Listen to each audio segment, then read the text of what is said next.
Want to grow your local business online? It's episode 48. Chris Pistorius is a successful small business marketing expert. While many companies and agencies talk about niching down, Chris is one of the select few that has transitioned into a niche authority. His agency is consistently listed as a top digital agency in the US by SEO Growth and AgencyVista as amongst many others. He's got lots of valuable tips and advice on how companies can fast track their way to niche authority. He's the founder of KickStart Dental Marketing. He's also the author of The Ultimate Guide to Internet Marketing for Dentists. Please enjoy the episode and thanks for being a fab listener. Support me by subscribing and telling your friends. Welcome to the Johnny Ross audio experience. I'm Johnny Ross, founder and digital marketing strategist of Fleek Marketing. Each podcast I'll be bringing you an expert to inspire you, to give you some great business growth takeaways, and to get you thinking about marketing and the bigger picture of how businesses can improve, adapt and grow. I look forward to sharing this with you on each podcast, so here we go.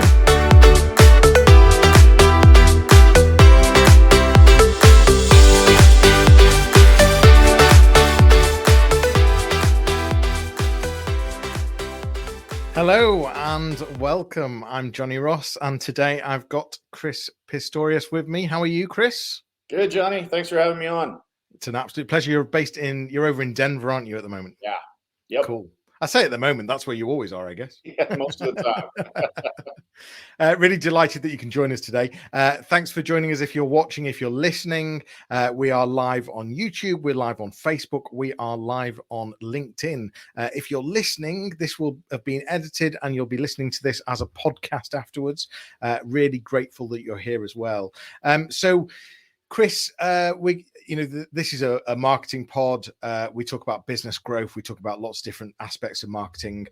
You have gone really niche, haven't you? Very niche indeed. Pros and cons of going niche. You're in dental marketing, and I'm going to talk about how you got there and sort of your past experiences. But I'm just curious, pros and cons of niche from your point of view. Yeah, I think it's mostly pros. And the reason for that in marketing is that, to really do marketing well, you've got to know the industry pretty well, whether it's an attorney or a plumber or whatever it is, right? And what we found early on, we took on everybody. We didn't niche down immediately.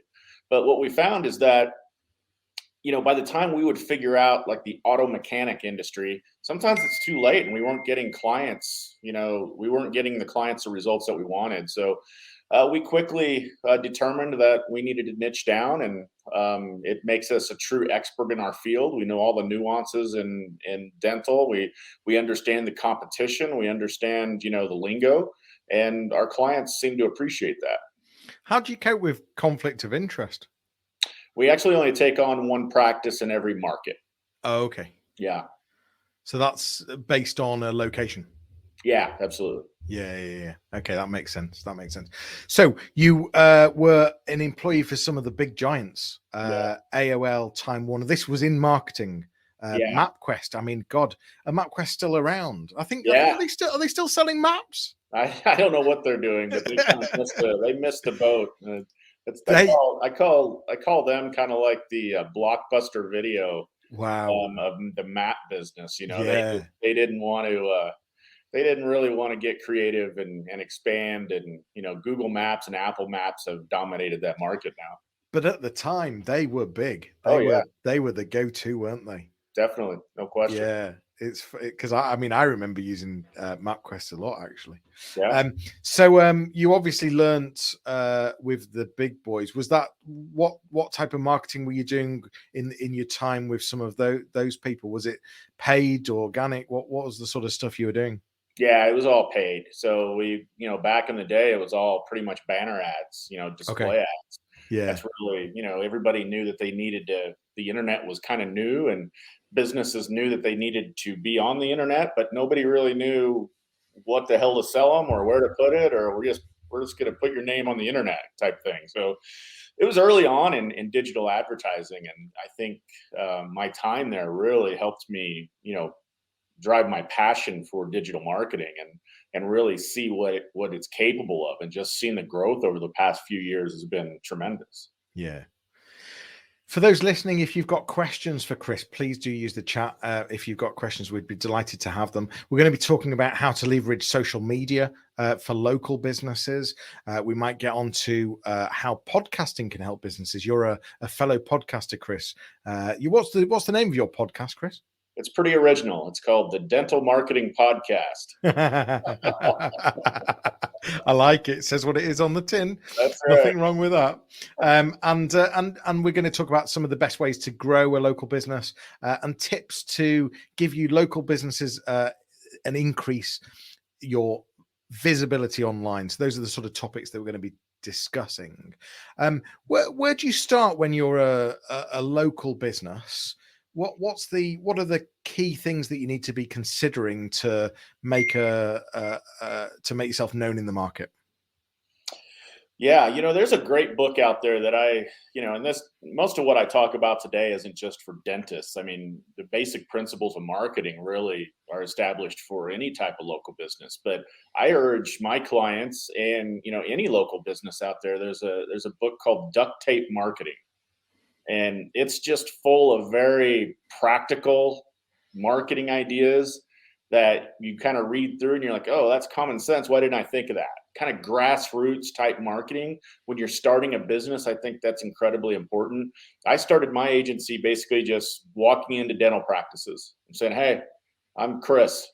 I know dental marketing. You should sign up with me, in a little different wording. But, that's how I got started. And then I got my first few clients that way and was able to have some success with them. And they turned into people that would be a referral for me. And, now it's just grown from there. But I think to answer your question, it's a grassroots, get that book, Duct Tape Marketing. And that's a really good foundation to start a company with. What were some of the key takeaways from that book, if you can remember some of the sort of the key things that, the obvious things? Yeah. I think, I've read that book probably 5 times, and it's just full of highlighted, entries. And I think what struck me the most is having a media kit. And you're probably thinking, well, if I'm a plumber or HVAC guy, whatever, why do I need a media kit? That's for big businesses. And it's really not, because it helps you almost write your business plan. And when I talk about a media kit, I'm talking about, there's a page on why us, right? There's a page on services. There's a page for referrals, right? And then once you get that in place, you've kind of just written your website on paper when you do that. And so you can easily take your media kit and transition that into a local business website, and the content's already there. So I think one of the things is just get that done, get it in place, and that'll help you grow your business. It'll help you with your business plan. It'll certainly help with your marketing. Because a lot of the time it's all stuck up there, isn't it? And That's right. And it's not on paper. And Right. yeah, I mean, even when you ask a small business what their business objectives are, well, you're lucky if they're smart, Right. and you're lucky if, well, you're very lucky if any of it's written down. Right. So you focus on the online digital side of things. Chris, do businesses even need a website? I mean, that's a question. I'm wondering. It's a controversial question. I'm wondering what your answer would be to that. Yeah, in my opinion, definitely. Okay. Because what we see is that, your website is kind of the hub of all of your marketing activity now, right? I mean, even if you went out and bought a billboard or you did direct mail, people aren't just going to look at that. And then some will just look at that and say, oh yeah, that's what I want, and pick up the phone and call. But there's still a huge population that let's go check out their website and just see how the look and the feel is, right? So not even just online marketing, but also offline marketing. People are going to funnel in through that website. Now, there is an argument to be made that, Google's making it so that people don't have to necessarily go to your website, right? Especially in the Google My Business section, because there's a phone number there. There's a little landing page. It's all yours. I mean, there's a lot of information, but right now that's only 3 listings deep on the first page of Google. And that leaves a lot of, there's probably 50 dentists in my town right here. And, there's only 3 that's going to show up on that first page. So, people are going to dig in a little bit more, especially with health related stuff. They want more information. They want to know, what kind of payments are accepted. Maybe they can schedule their appointment online, right? That's done through a website. So I think it's really important still to have a website and have a very good converting website. And in terms of Google My Business, you just talked about that there. Is there a mix between how much organic you need and how much paid you need, or is there one stream that works better than the other for local businesses? Yeah, I think organic is always going to perform better, but we've got a lot of successful paid advertising campaigns too. So when we go into a campaign, typically what we try to do is use paid advertising in the beginning because it's quick. We can get that up and running within a couple of weeks and start seeing some traffic come in from that. Whereas SEO, the organic part of Google, that takes a little bit longer. That takes some time to build that up, anywhere from 3 to 6 months. So instead of just concentrating on that organic, let's use some paid advertising, do it right, bring in some traffic and some new patients that way, and then wait for the organic stuff to catch up. And in terms of the paid, are we talking just sort of standard Google My Business sort of the old AdWord Express ads, or are we talking setting up correctly in Google Ads? Yeah, so we're talking typically Google Ads, not the AdWords Express, because that leaves a lot to be desired. Facebook ads are working well. Also, I don't know if in the UK we have a site called Nextdoor here. Yeah, we do. Yeah, have that. Yeah, so we're testing some Nextdoor stuff for dentists, and we're even testing things like TikTok and Snapchat. So we're trying to find out what the next big thing's going to be, and so that we'll be prepared for that. Yeah, and well, I was curious. You said TikTok because I think there is a big move to TikTok. Yeah, is that really going to work for local businesses? Not dentistry right now. Okay. But look at, history kind of repeats itself. When Facebook first came out, it was really mostly kids using it, right? Young people. Yeah. And now it's like, old guys my age keeping up with somebody I haven't talked to in 20 years, right? So it's the audience has matured, and that's made the young people want to move out of it and do their own thing, right? And I think that's where we are now with those mediums, is that, I think over time those will get older. And I do believe there's a big asset in video marketing, and I think that will play a bigger factor, in the few years to come. So you talked about paid ads, doing them correctly in Google AdWords. Any tips or tricks for a local business on what things to consider, things to when you're setting up local ads, and maybe how to target, how to make them work? Yeah, track everything that you do, because I don't know how many times I've talked to businesses and they're like, oh yeah, I spent $500 in Google ads last month and I don't think I got anything out of it. I was like, and then I ask, well, how do you know what you got? He goes, well, I don't know. I ask. Well, that's just not good enough, right? I mean, people are exposed to multiple mediums, and yeah, they might have seen a Google ad and then they went off on Google and did a Google search for you and then came in that way, right? And then when you ask them how they found you, they'd say, oh, well, I was on your website, right? Well, you had no idea if that came from Google ads or Facebook ads or whatever. So track it all. I mean, now is the time in terms of tracking for digital marketing. I mean, our campaigns, we know exactly where the first click came from. We record the phone call. We have a team of people that listen to every phone call. So we know exactly where they're coming from and what happens once they do call to practice. So, well, just going into that for a second, call tracking. So are you setting up different phone numbers just for pay-per-click then? Yeah, essentially we use dynamic number insertion. So it's some code we put on their website. And essentially what happens if they come from Yelp or Facebook or Google ads versus Google organic, it'll automatically change the phone number on the website, which will tell us where that lead originated. Is there any particular software that you recommend for that? There's a couple of companies out there that can help with that. The big one is probably CallRail. And then I'm blanking out on the other one. But if you just do call tracking software search on Google, yeah. I think it's a great idea. I really do. At the same time, though, I'm just curious for a second. So this is, of course, on the website. I was just thinking that I'm guessing a lot of traffic is mobile traffic, and they're just going to click the button anyway, so you can track it from the click. Right.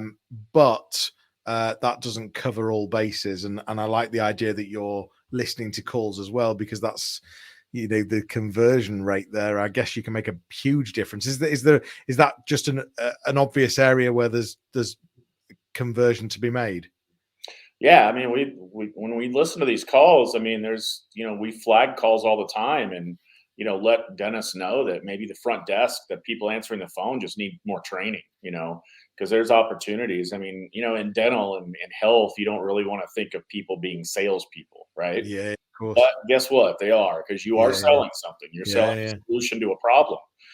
And if you don't have somebody answering the phone that can really, be trained on how to convert more of these calls, then you might be missing out. So we actually offer a training class for our practices that their front desk can go through. It's an online training, and it really teaches them the kind of sales basics on just tips and tricks on how to convert more of those calls.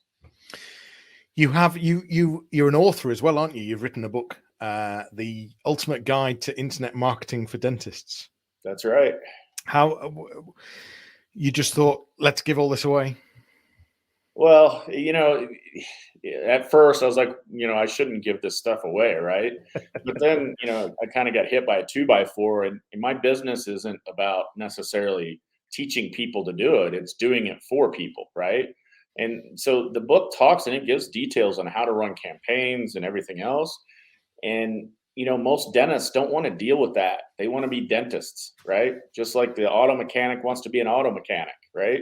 They don't want to have to take the time and figure out how to do this stuff and then actually physically do it.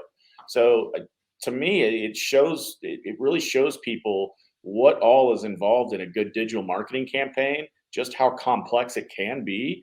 And yeah, it makes sense to hire experts to do this for us. I've put a link in the chat, and I'll put it in the show notes as well. So there is a link to the to Amazon for the book. Awesome. I'm curious. Facebook. You talked about Facebook advertising. What's the current strategy? Because I'm finding that with some clients, especially local businesses, it's really costing quite a fortune to advertise on Facebook. I'm just wondering what your current strategies are that you're finding that are working. Yeah, so Facebook has definitely increased in cost, no question about that. Um, I wish it were as simple as, this is what works, right? Because it seems like what works in one market for one dentist may not work, and probably won't work in another market for another dentist, right? So I think, you know, move kind of put the platform aside, right? I think that if you do a good job of figuring out who it is you're marketing to, right? Is it a 25 to 35-year-old female with 2.5 kids and a golden retriever that owns her own home, right? And if you know that, and then you can kind of paint that new patient avatar, meaning you know exactly who it is and where they are and what they do, that makes Facebook marketing, much more effective, because that's what Facebook is. We can target people that are interested in things, or certain age groups, maybe have kids, don't have kids, maybe they're pregnant right then. I mean, it's really powerful of what you can tap into there. But if you're trying to use Facebook as just kind of a catch-all, and you're not real specific about who it is you're trying to attract, it can be very expensive and not get very good results. So I think it can be effective. It's effective for us. You just got to really identify the market. And okay, so you define the audience, you get that right. But are you then saying that, you're just going for sort of a one-stage ad where it's a call to action, and you're generating business? Or are you having to, for example, get them to potentially through video views create an audience, then remarket to them, then potentially take them on a third stage? Is there a particular I know it's not one fit for all businesses, but Yeah. is it more single stage or multiple stages? It's multiple. We do all of that. Sometimes if we're just doing branding, that's pretty straightforward. But yeah, we do video snippets too, and then we filter out by how long somebody watched a video, Yeah. and then we'll remarket to that particular audience. So it's kind of all of that stuff and everything in between, really. Yeah. Okay. So how can local businesses leverage social media more? Just do it. I think, dedicate somebody to it. For a dentist, it might be somebody at the front desk that has an hour a day or something just to do some posting and just, try to get people to follow your page, that kind of stuff. Most people just talk about things and they don't take action. They talk about, yeah, I should probably do something on Facebook or Instagram, and they just never really do it, or they'll post something like once every 2 or 3 months. And I think you just got to get into it. Just do it, and learn about it. Embrace it. And as you do that, you'll get better at it, and you'll become more knowledgeable on it, and you'll get better results. And is it about showing a personality, or what are the sort of from a dentist point of view, what's the sort of the content that works well? Yeah. Because I'm sure, I know you're going to answer just dentists here, and I know that I won't just have dentists listening or watching. No, However, people will be able to apply yeah. the similar thoughts. So I'm just curious from your experience, what's the sort of best content? Yeah, this definitely isn't just for dentists. This is really any local business. At the end of the day, people buy from people. Yeah, We've been saying that for years now, right? And I think the more personable you can be on social media and more real, the better off you're going to be, because social media is all about sharing, right? And especially in healthcare, any business really, if you're going to take your car and to get the transmission fixed, you want to see who it is that you're actually taking them to, right? Not stock photos or stock image, all that fun stuff. Get the owner of the business to do a 2-minute video once a week on, we fixed this car, or we had this tough case at, whatever, right? And I think that works the best. yeah, absolutely agree. It's real content, isn't it? And it's not Right. just it's you get to see the inside and see the people. Really, really agree with that. So we talked about Google Ads. We've talked about Facebook advertising. Social organic, you said, is important. What's the strategy for organic? How do you get in that top 3 in the pack on the Google My Business listing? Yeah, well, I'm not going to give away all our secrets, but you have to get creative with it, right? It's 10 years ago, you could just go out and buy a bunch of links from wherever, and it worked pretty well. You'd rank pretty easily. But back then, I Yeah. believe the local pack was like 7 businesses. Now it's 3. It's been 3 for a few years now. We get creative with this, and we probably, we're a boutique agency. We only take on a certain number of clients every year. We do that so that we can stay small and be able to do things really handmade, so that we're not automating things. We're not cutting corners to try to scale to thousands of clients. That's not who we are, right? So we do things like, I have a team of people. This is going to sound crazy. A small team of people that actually call into a local market. Like, let's say if we bring on a dentist from Parker, Colorado. Okay. We'll actually call into Parker to like churches, events, charities, high school sports teams, and we'll try to do sponsorships with them. So think of it like trying to get a dentist's logo on a uniform or a little league team shirt, right? And that's great. It's good branding exposure for the dentist. But what we're really after is a backlink from that local organization's website to our client's website, because we found that local links work really well with SEO. So for you watching that doesn't know what a backlink is, it's just basically a link from another website to your website, right? And there's 2 ways to do that. You can get like the local links that work really well, and then you can also do things like press releases to get links going from major news organizations to your website.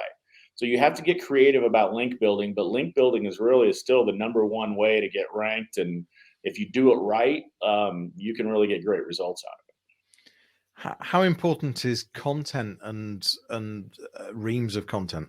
Yeah, it's hugely important. We publish something out on Google once a week at least, and distribute it everywhere we can. It's all handwritten content, unique, and then we do press releases for all of our clients once a quarter. And this is content that you're then going to be populating across the website. Absolutely. Yeah. So nothing's changed. It's still content and link building. Yeah. Okay. It's just you can't, back in the day you used to be able to just copy articles and spin them, and you can't. There was some great software that span Right. That's right. articles. It was brilliant. Yeah, for sure. You've taken me back there. Yeah. Okay, and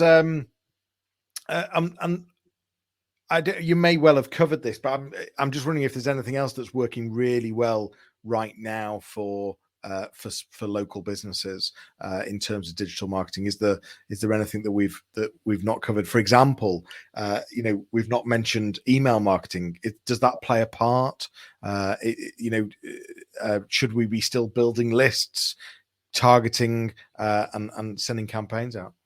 Yeah, I think so. Email marketing's become harder though. We've noticed it even in 2021. It's harder to get into people's inboxes because of spam filters and just things like that. And of course, I'm talking about cold email, meaning they don't know who you are. You just they've signed up with you over the years and you're just kind of reaching out. Yeah. But what we found to work best is, most businesses have been in business for a while and they've got a list of customers that, no matter what industry, you need to remarket to those people. And those types of emails, because marketing's all about getting people to know you, like you, and trust you, right? So if you've got a list of 100 customers that you've already done business with, hopefully most of those know you, like you, and trust you, right? So remarket to them, get them back into the office if that's appropriate, or send something out to get them to refer you to family and friends and things like that. There's a lot of ways that you can use email marketing in that capacity.